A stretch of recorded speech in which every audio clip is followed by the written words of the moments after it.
CITU వ్యవస్థాపక అధ్యక్షులు comrade BT రణదేవే స్ఫూర్తితో సామాజిక న్యాయ సాధన కోసం ఐక్య పోరాటాలకు సిద్ధం కావాలని సిఐటియు జిల్లా సహాయ కార్యదర్శి దండంపల్లి సత్తయ్య పిలుపునిచ్చారు.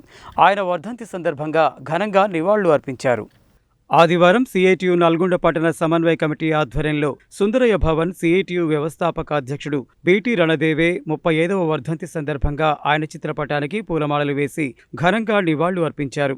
ఈ సందర్భంగా సిఐటియు జిల్లా సహాయ కార్యదర్శి దండంపల్లి సత్తయ్య మాట్లాడుతూ సిఐటియు అఖిల భారత కమిటీ పిలుపు మేరకు అమరవీరుల స్ఫూర్తితో సామాజిక న్యాయం సాధించడం కోసం ఏప్రిల్ 6 నుండి 14 వరకు సామాజిక న్యాయ సాధన క్యాంపెయిన్ నిర్వహించడం జరుగుతుందని అన్నారు. కార్మిక వర్గాన్ని కులాల పేరుతో మతాల పేరుతో చీల్చి కార్పొరేట్ శక్తులు తమ దోపిడీ కొనసాగిస్తున్నాయని అన్నారు. మనువాదాన్ని వ్యతిరేకిస్తూ రాజ్యాంగాన్ని కాపాడుకుందామన్నారు. మహిళల, మైనార్టీల, దళిత, గిరిజనులపై జరుగుతున్న దాడులను ప్రతిఘటిస్తూ మనుషులంతా ఒక్కటే అంటూ సామాజిక న్యాయం కోసం కార్మిక వర్గం ఐక్యంగా పోరాడాలని పిలుపునిచ్చారు.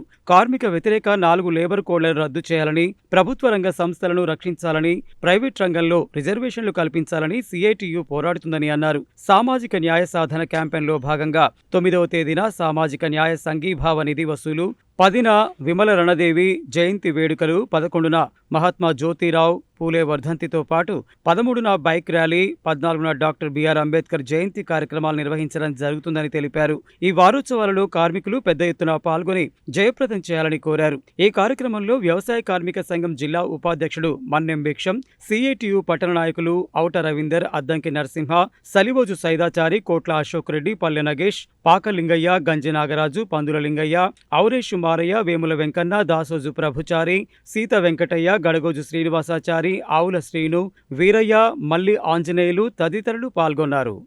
సిఐటియు అఖిల భారత కమిటీ పిలుపు మేరకు ఏప్రిల్ 6 నుండి 14 వరకు అమరవీరుల జ్ఞాపకార్థం, అదేవిధంగా దేశంలో జరుగుతున్నటువంటి ఈ కులమత ఉన్మాదాలకు వ్యతిరేకంగా సామాజిక న్యాయ పోరాట సాధన క్యాంపెయిన్ అనేది సిఐటియు కమిటీ పిలిపించింది.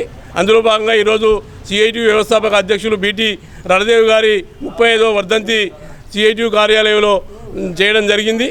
ఆ తర్వాత వారి ఈ వారం రోజులు 14 తారీఖు దాకా ఈ యొక్క కుల మత వాదాలకు వ్యతిరేకంగా మనుషులంతా సమానమే అని చెప్పేసి ప్రైవేట్ రంగంలో రిజర్వేషన్లు అమలు చేయాలని, ప్రభుత్వ రంగాన్ని కాపాడాలని, అదేవిధంగా ఈ కార్మిక వ్యతిరేక 4 లేబర్ కోడ్లను రద్దు చేయాలని చెప్పి డిమాండ్ చేస్తూ రోజు ఒక కార్యక్రమాన్ని నిర్వహించడం జరుగుతుంది. కామ్రేడ్ బీటీ రణదేవే వర్ధంతి సందర్భంగా మొత్తం దేశవ్యాప్తంగా కార్మిక వర్గాన్ని ఆ రోజు స్వాతంత్ర పోరాటంలో ఆయన దాదాపు 9 సంవత్సరాలు జైలు జీవితం, ఒక 5.5 సంవత్సరాలు అజ్ఞాత జీవితం పొంది, అదేవిధంగా కార్మిక ఉద్యమాన్ని, అదేవిధంగా మొత్తం కూడా మహారాష్ట్ర ఈ ప్రాంతంలో మొత్తం రైల్వే సంబంధించిన ఉద్యోగులకు సంబంధించిన ఆయన ఎంతో పోరాటం చేసి కార్మిక వర్గాన్ని భారతదేశంలో నిలబెట్టిన మహా నాయకుడు. వారికి ఈ సందర్భంగా నివాళులర్పిస్తూ, జోహార్లు అర్పిస్తూ వారి యొక్క ఆశయాలను ముందుకు తీసుకుపోతామని చెప్పేసి ప్రతిజ్ఞ చేస్తున్నాం.